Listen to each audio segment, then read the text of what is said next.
You've been lied to. There is no such thing as overtraining, only under recovery.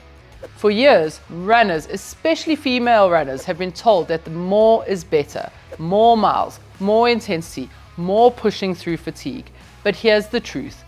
Overtraining is not the key to improvement. In fact, it's possibly the reason you're feeling sluggish, slow, or even injured. I've worked with hundreds of female runners who are running more than ever, only to feel worse.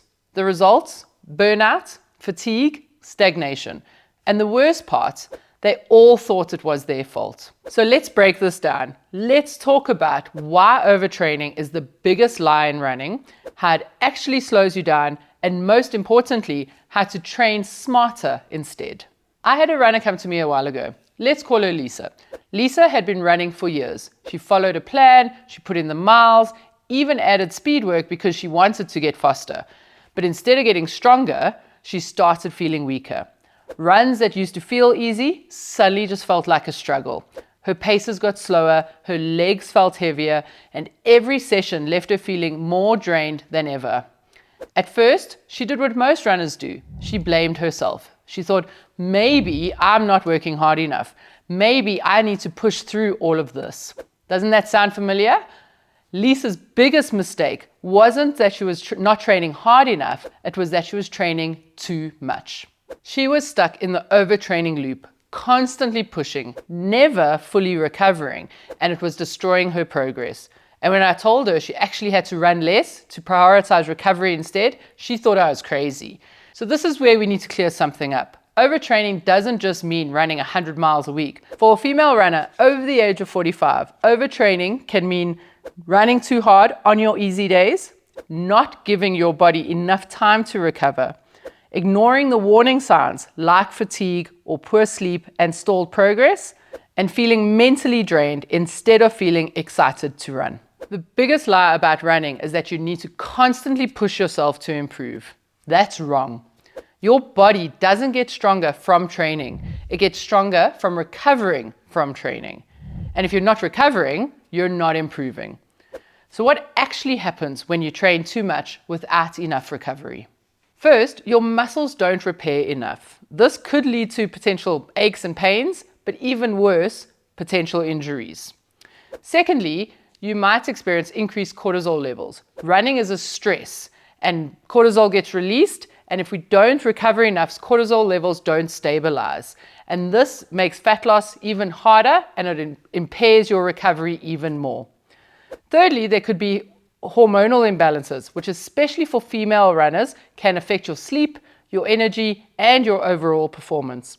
And lastly, we could experience mental burnout, where running just stops being fun and enjoyable and starts to feel more and more like a chore. So what's the alternative? How do you train smart instead of overtraining? Here's where most runners get it wrong. They think they need to do more, but the best runners, they focus on the right things. Firstly, run slow to run fast. Most runners run their easy runs way too hard. Your easy days should feel embarrassingly super easy. That's how your body actually builds endurance. And when we run our easy runs a little bit too hard, we don't allow ourselves enough time to recover to then run our hard runs really, really hard. Strength training is a non-negotiable. Strength training helps reduce the risk of injuries, and in particular for female runners. The reason for that is biomechanically, females have wider hips, and when we don't have strong glutes, our hips tend to internally rotate, and that will affect the way we run and land on the ground. If we strengthen those glutes, we have an external rotation of the hips, and that allows for strong, comfortable landing and good biomechanics while we are running. Strength training also helps with your resistance to fatigue, which means that you are able to run for much longer over time. Thirdly, we need to take recovery seriously. This means prioritizing your sleep. Most runners don't get enough sleep, don't get good quality sleep. Secondly, fueling properly. This essentially means not under-eating. That is before training, during training, and after training, as well as throughout the day. And lastly, Rest days are training days. They allow your body to actually adapt. Lastly, and really importantly, you need to listen to your body. If you're feeling exhausted, sore, or unmotivated, that's your body's way of saying, just back off a little bit. Let's go back to Lisa. Here's what happened when she stopped overtraining and started training smart. She cut back on her mileage, she focused on proper recovery, added strength training, and actually started eating enough to fuel her runs. And within a few weeks, she felt stronger, fresher, and faster than she had in years. And she wasn't running more, she was just running smarter. That's the shift. Look, I know this goes against everything runners have been told, but if you're over 45, your training has to change to support your body.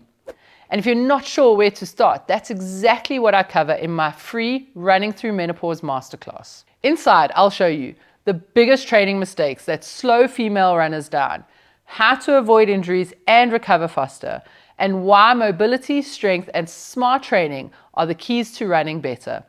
Click the link below to grab your free spot. It's time to stop running yourself into the ground and start training in a way that actually makes you faster, stronger, and pain-free.